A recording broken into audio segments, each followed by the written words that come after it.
So 6 years ago, when I started my Twitch journey, one of my first viewers who discovered me through a World of Warcraft stream I was doing at the time was a Hungarian guy called Segi.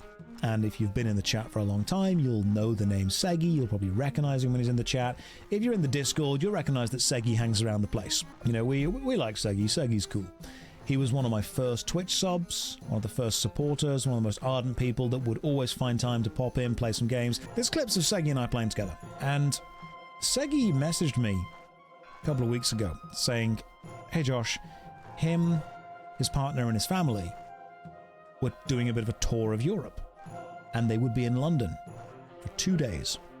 And I knew that I had to make time to travel to London to thank him personally, to say hi, to meet Segi. Anyway, I traveled to London, messaged Segi, met up, big handshake, big hug, and big thank you. And that was pretty much it. And we hung out together, we wandered around London, we went to the Bad Moon Gaming Cafe, we had a drink together, we chatted, we talked about, you know, his life in Hungary, my life in London. We talked about the capital cities of both countries. We talked about life in general, work, family, jobs. It was lovely. It was nice. It was just a lovely, chilled out day because it was important to me to take the day, to take the time and to take the effort to travel and say, thank you. You supported me many years ago when none of this existed, and you're still here now, so thank you.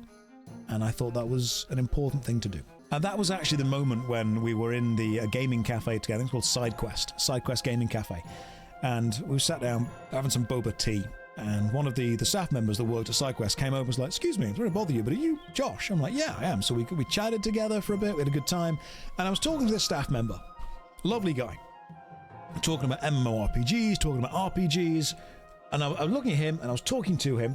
And I kind of glanced away to read some stuff up on the wall, to read the board, to look at the TV that was playing. And I was still talking about stuff. And then I turned back and he'd just gone. He just wandered off. And I'm like, oh, well, fine. That's okay. I didn't need to chat to you anyway. It's all right. Fine. Great. The problem was that Segi had seen all of this. So Segi had seen me chat to a guy, me turn away and continue to chat to the guy, and the guy just walk off. And when I realized he'd gone, Segi just burst into laughter. Because then I was obviously caught up with the situation. So, God damn it, Segi, but he got to know that. And then I got on a train in order to leave London, which is a great thing you can do. When we got to kind of 10 minutes out of London, the train stopped. And it was at this station, this random middle of nowhere station for a while. And then there was an announcement. It was like, ladies and gentlemen, very sorry, this train has made an unscheduled stop because we have had reports that at the station ahead of us is an unexploded bomb. And everyone on the train was kind of like, well, now I'm listening. And then he carried on.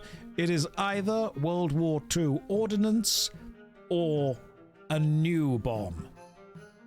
And I'm thinking, great, so it's either one thing or another thing that isn't that thing. That pretty much describes everything. And they said, like, we may be here for a while, so let's just wait. And I'm thinking, if it's a World War II bomb, either one, someone would have noticed it by now, or two, someone would have noticed a guy dragging a mortar into a train station and just kind of leaving it there. Or, I love the idea that it's been there for ages and no one's noticed. And then a new member of staff went, why is that in the corner? And everyone, well, it's just been there for a while. We just assumed it was like a plant or a vase. It was like modern art. No, that's a bomb. So anyway, we were chilling for half an hour on the train, and then we got the message saying, ladies and gentlemen, we've had an update. The bomb squad have successfully ascertained that it was just a backpack. And then we just kind of moved on. Because in England, that's what we do. In England, we see like a backpack or a rucksack or a bag on its own, and we went, that's a World War II bomb. And then we have to call the bomb squad. That's what we do. That's how it works. It was just a backpack. Was it a backpack from World War II? I hope so. I really hope so. There was some weird stop in the middle of nowhere, like Wilford. It was like a town with 4 people that lived there and 3 sheep. And as soon as they said, there is a bomb at the next station, I just thought, oh man, they've got us, boys. Finally, the terrorists have struck Wilford. They know that the British morale is all based around there. They blow up this town in the middle of nowhere, we lose the 3 people and 2 sheep, our morale is broken. Thankfully, that didn't happen.